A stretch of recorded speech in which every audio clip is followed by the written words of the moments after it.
Soc la Jordina Arnau, soc catalitzadora de lideratges transformadors i de comunicació autèntica.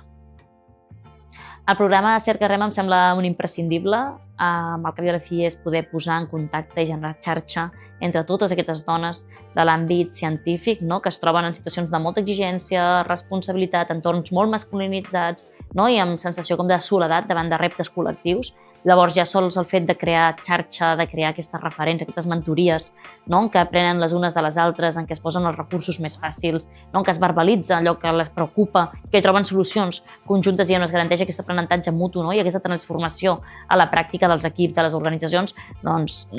imprescindible total, com deia. Per mi el més important és veure com tot això que pot semblar aparentment teòric ho hem portat al dia a dia, les seves pràctiques quotidianes, amb aquesta voluntat d'aterrar-ho en qüestions molt concretes que un cop acabat aquest taller poden començar a aplicar i a transformar. No és només quedar-nos amb aquesta identificació d'aquestes qüestions estructurals que pateixen totes elles de forma individual, però que avui hem vist que totes deuen a les qüestions estructurals, però no quedar-nos en la identificació, sinó en identificar i en com ho transformem des del nostre dia a dia.